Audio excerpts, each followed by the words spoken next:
আমাদের অনন্য স্টোরি সকল প্রকার পার্ট গল্প দেখতে আমাদের চ্যানেলটি সাবস্ক্রাইব করে পাশে থাকা বেল আইকনটিতে ক্লিক করে অল নোটিফিকেশন অন করে দিন। ফারিস ভাই গ্রাম পছন্দ করে না। গ্রামে আসলো কেন? গ্রামে এসে কাউকে না খুঁজে আমাকে খুঁজলো কেন? কোনো ছেলের সাথে সহ্য করতে পারে না কেন? তার চোখের ভাষা অন্য কিছু ইঙ্গিত করে, কিন্তু ব্যবহারে এত রাগ জমাট বাঁধা কেন? তিনি আমাকে ঘৃণার কারণে এমন করে, নাকি এর মাঝে এমন কিছু রয়েছে যা আমি দেখতে পাচ্ছি না? আভার মাথা কাজ করতেছে না, উদাসীনতা নিয়ে বসে আছে। তখন তিথি তড়িঘড়ি করে এসে আভাকে ডাকতে লাগলো।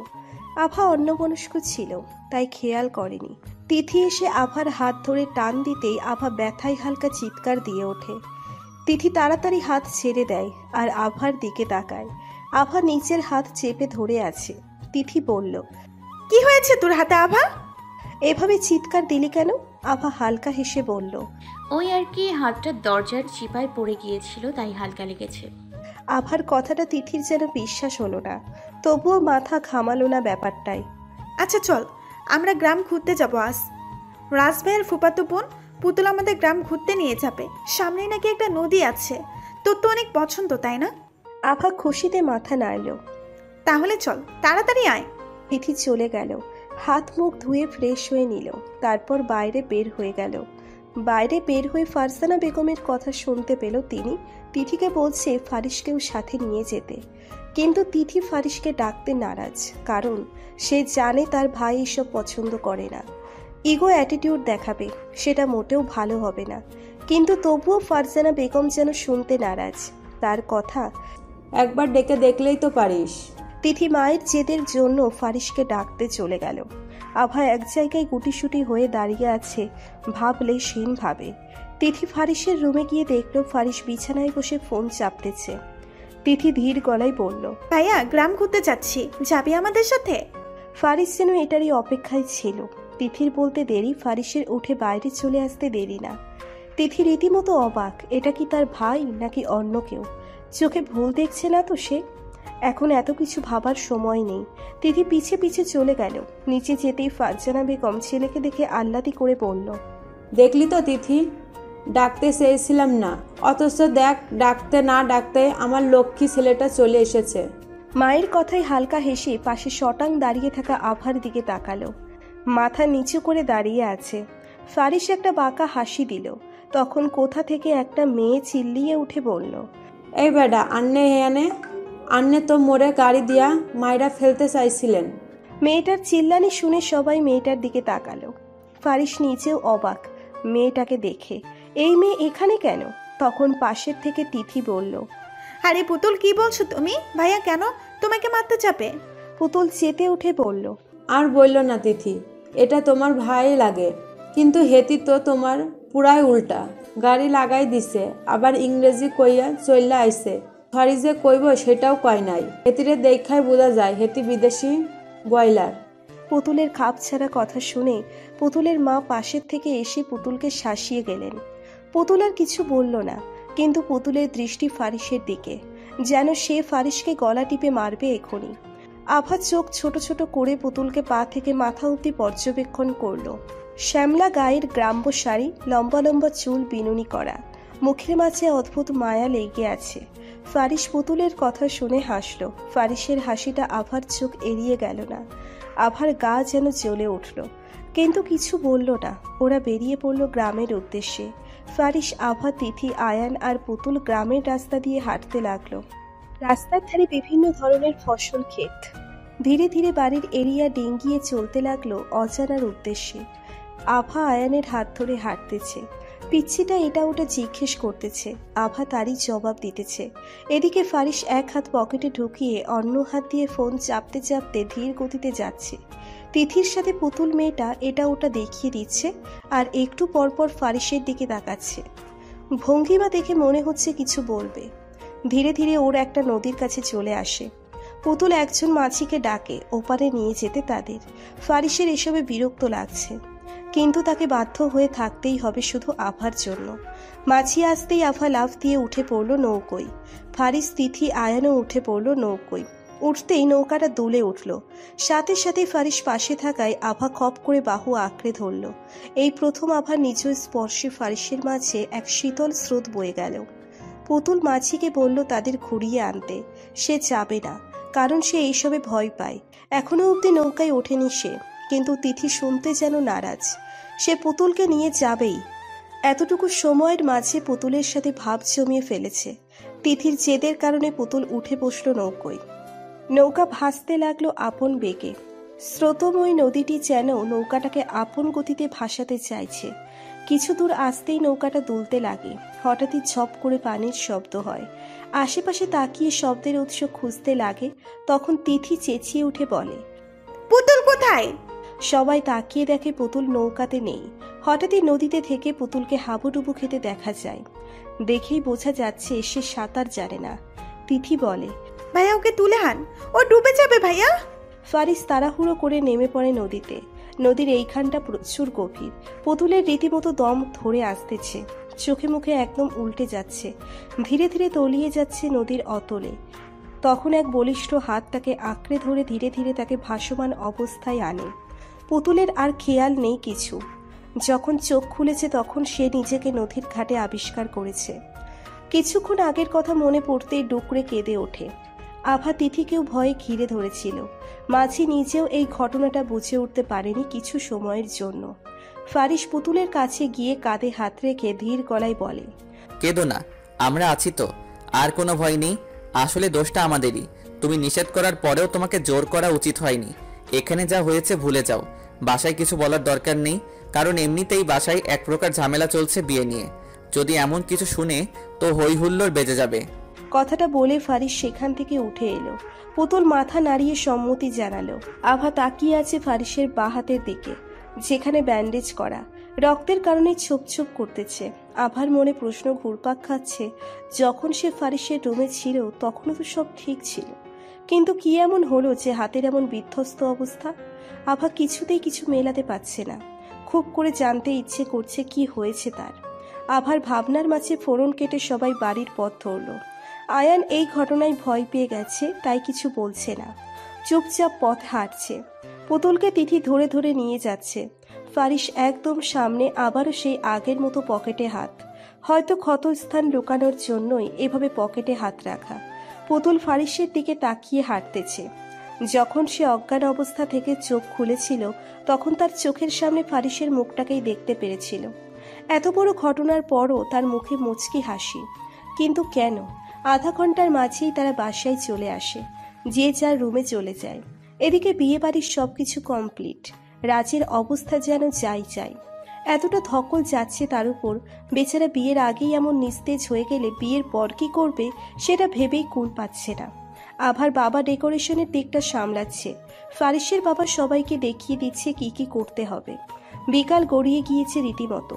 পুরো বাড়িটা মরিচ বাতি দিয়ে সাজানো হয়েছে, সাথে লাইটিংও রয়েছে। সন্ধ্যায় নাস্তা করে আভা কিছুক্ষণ একা সময় কাটানোর জন্য ছাদে চলে গেল। বিষণ্ণতায় ঘেরা মন নিয়ে ছাদের একপাশে রেলিং ধরে দাঁড়িয়ে দূর আকাশে তাকিয়ে রইল স্থির দৃষ্টি মেলে। নীলাভ আকাশটার মাঝে মাঝে লালচে রঙের সমারোহ। গোধূলি লগ্নে আকাশ দেখার হয়তো এটাই তৃপ্তিময় সময়। আকাশের বিশাল প্লেটের দিকে তাকিয়ে আভা বিড়বিড় করে বলছে, কাউকে তাকে বাহ্যিক রূপের মাঝে না খুঁজে অন্তর্নিহিত ব্যক্তিত্বের মাঝে খোঁজো। কথাটা বলেই নিজ মনে হেসে উঠল আভা। এই কথাটার সূত্র কি সে পেয়েছে? তখন কারো উপস্থিতি উপলব্ধি করল। এই উপস্থিতিটা তার খুবই পরিচিত। মুচকি হেসে আকাশের পানে তাকিয়ে রইল। তখন কারো শীতল কণ্ঠ ভেসে আসলো আভার কানে, আমি চাইনি তোর সাথে এমন করতে আভা, সর। আভা এখনো তাকিয়ে আছে সেই দূর আকাশে। ফারিসের কথার কোনো প্রত্যুত্তর করেনি সে। দুজনেই চুপ করে দাঁড়িয়ে রয়েছে। জমজমাট বাড়িটার ছাদের এই প্রান্তে যেন আধার নেমে এসেছে। দুজন অব্যক্ত ভাবলেশীন মানুষ তাকিয়ে আছে দূর তেপান্তরে। নীরবতা ভেঙে আভা আকাশের পৃষ্ঠে চোখ রেখেই বলল, জানেন, একতরফা ভালোবাসা কখনো সার্থক হয় না। কখনো কাউকে একতরফা ভালোবেসে প্রার্থনায় চাইলে কি পাওয়া যায়? তবে প্রার্থনা নাকি অদ্ভুত শক্তি আছে। গোপন প্রেম আর প্রার্থনা নাকি অনেক শক্তিশালী হয়। ফারিস স্থির দৃষ্টি রোপণ করে তাকিয়ে আছে আভার দিকে। আজ কেন জানি আভার অভিব্যক্ত বোঝার সাধ্য হচ্ছে না তার। এটা কি সেই আভা যে ছিল চঞ্চল বোকা টাইপের উড়নচণ্ডী মেয়েটা, যার শ্রবণ শক্তি থাকলেও বোঝার শক্তি বোধ ছিল খুবই কম? আজ সেই মেয়ের এমন উদাসীন ব্যক্ত ফারিসের বুঝতে কাম্য হচ্ছে। চঞ্চল মানুষটা হঠাৎ করে ভাবলেশীন হয়ে পড়লে হয়তো তাদের এমনই লাগে। ফারিস কথাগুলো ভাবছে আর তাকিয়ে আছে তার সামনে দাঁড়িয়ে থাকা মেয়েটার দিকে। আভা আবারও বলতে লাগলো, জানেন তো, নিয়তি এমন একটা ব্যাপার যা সৃষ্টিকর্তা সৃষ্টির আগেই তা আমাদের জন্য নির্ধারণ করে রেখেছে। আমরা শত চাইলেও আমাদের নিয়তিকে বিন্দুমাত্র পরিবর্তন করতে পারবো না, যদি না সৃষ্টিকর্তা চায়। ফারিস আবারও আভাকে বুঝতে সক্ষম হচ্ছে না। আভার ভাবমূর্তি দেখে বরাবরের মতো এসে ব্যর্থ হয়ে গেল। কিন্তু আভার প্রতিটা বাক্য হানা দিচ্ছে ফারিসের মন পাজরে। বুকের মাঝে চিনচিন ব্যথা যেন বেড়েই চলেছে। আভার কথার দ্বারা কি এটাই বোঝাতে চাইছে যে সে তাকে পাবে না? সব নিয়তির উপর রয়েছে। ফারিসের ব্রেইন যেন জমে যাচ্ছে। ফারিসের কোনো উত্তর না পেয়ে আভা ফারিসের দিকে ঘুরল। চোখ জুগলো যেন আটকে গেল ফারিসের চোখের মাঝে অসম্ভব বিস্ময় দেখা দিচ্ছে তার। আভা চোখের দিকে তাকিয়ে ভাবলেশীনভাবে বলল, ভালোবাসেন আমাকে? বলে দিলেই পারতেন। ফারিস বিস্ময় ভরা চোখে তাকিয়ে আছে। আভা এমন কিছু বলবে তা সে কল্পনাও করতে পারেনি। সাইকো ফারিস যেন আজ এক বাচ্চা হয়ে গিয়েছে সেখানে। বাকরুদ্ধের মতো তাকিয়ে আছে আভার দিকে। কি ভেবেছিলেন আপনি এভাবে অত্যাচার করে যাবেন আর আমি এর অর্থ খুঁজে বের করতে পারবো না? আপনার বাহ্যিক হিংস্র রূপের পেছনে যে এক সমুদ্র ভালোবাসা রয়েছে, সেটা আপনি প্রকাশ না করলে কি আমি বুঝতে পারবো না? না আপনি আমাকে কারোর হাতে দেবেন আর না নিজের করে নেবেন। নিজের মাঝে অপ্রত্যাশিত ভালোবাসাগুলো আঁকড়ে ধরে তিলে তিলে মরেছিলেন। প্রতি রাতে আমার অগোচরে আমারই রুমে এসে আমার মুখ পানে তাকিয়ে কেঁদে নিজেকে হালকা করতেন। কি ভেবেছিলেন আমি জানবো না? লাস্ট লাইটে যখন রাতের আধারে আপনি আমার রুমে এসেছিলেন, কি ভেবেছিলেন আমি নিদ্রায় মগ্ন ছিলাম? আপনি এত অত্যাচার করার পরেও কেন সব মাথা পেতে নিয়েছি? কেন অভিযোগ করিনি পরিবারের কাছে? একবারও কি ভেবে দেখেছিলেন? আপনাকে সাইকো বললে ভুল হবে। আপনি পুরো বোকা একজন মানুষ, জানেন তো। মাথা গরম হলে খেয়াল থাকে না আপনার, কিন্তু মাথা ঠান্ডা থাকাকালীন আপনি কিছু ভেবেও দেখেন না। ফারিস বিস্ফোরিত চোখে তাকিয়ে আছে আভার দিকে। এই বোকা মেয়েটা কবে এত সব বুঝতে শিখল? ভালোবেসে সম্পর্ক করাতে হলে দুটি মনেরই সম্মতি প্রয়োজন হয়। আপনি প্রকাশ না করে ভালোবাসা আশা করেছিলেন আমার থেকে, সেটা যে সম্ভব নয়। কখনো শুনেছেন যে মস্তিষ্ক দুর্বল হয়ে গেলে শরীর সচল থাকে? ঠিক তেমনই ভালোবাসা প্রকাশ না করে অত্যাচার করলে সেই অত্যাচারের পেছনে ভালোবাসা সেটা কারো বোধগম্য হয় না। আপনি বলতে পারেন না চাঁদ পরীটা আর কেউ নয়, আমি নিজে। কথাটা বলেই চোখ যুগল সরিয়ে নিল। ফারিসের ওই চোখে চোখ রেখে আর থাকতে পারছে না সে। হঠাৎই অনুভূতগুলো চেপে বসেছিল। কি থেকে কি বলে বসেছে নিজেই জানে না। নিজের মাঝে এতটা অ্যাডাল্ট ভাব কাজ করবে কখনো বুঝে উঠতেই পারেনি। তার বোকামির মাঝে যে এতটা বোধগম্য রয়েছে সেটা সে নিজেও ভেবে উঠতে পারছে না। মাথা নিচু করে ফারিসকে পাশ কাটিয়ে চলে যেতে ধরলে হাতে টান অনুভব করে। ফারিস হাত টেনে রেখেছে। এই স্পর্শটা গত আগের স্পর্শের মতো হিংস্র নয়, শত শত ভালোবাসায় পরিপূর্ণ এক কোমল স্পর্শ। আভাকে এক টানে নিজের কাছে এনে মিশিয়ে নেয় ফারিস।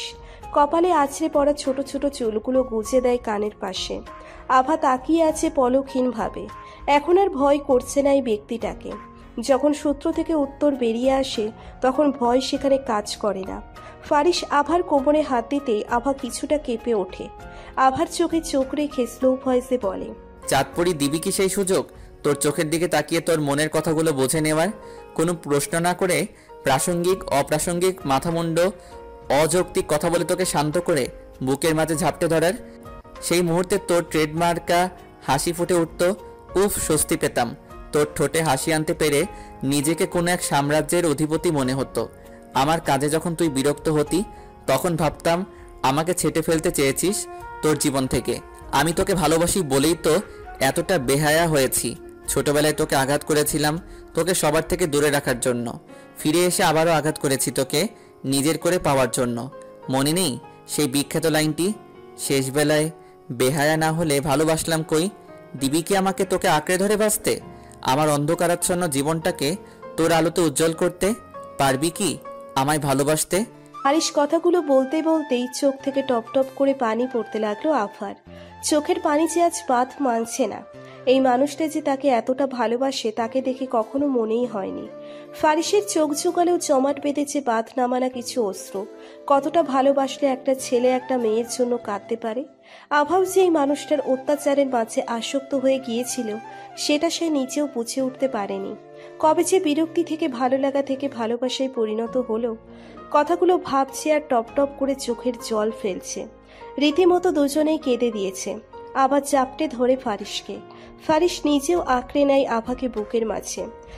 আভা আজ প্রশান্তি পাচ্ছে, বড্ড প্রশান্তি পাচ্ছে। কিছুক্ষণ এভাবে থাকার পর আভার হাত হালকা হয়ে আসে। ফারিসকে ছেড়ে দিয়ে চোখের জল মুছতে মুছতে বলে, হয়েছে অনেক ড্রামা, নিচে চলেন, সবাই হয়তো অপেক্ষা করছে। আভার কথা শুনে ফারিস হেসে দেয়। আভার কপালে পরম যত্নে ঠোঁটের স্পর্শ দেয়। আভা কিছুটা কেঁপে ওঠে। এই প্রথম কারো ঠোঁটের স্পর্শ কাঁপুনি তুলে দেয়। আর কিছুটা লজ্জাও পায়। ফারিসকে ছেড়ে বড় বড় পা ফেলে চলে যায়। ফারিস আভাকে লজ্জা পেতে দেখে মুচকি হাসে। একটা দীর্ঘশ্বাস নিয়ে সে নিজেও নিচে আসলো। আভা নিচে আসতেই আয়ান এসে সামনে দাঁড়ালো আর বলল,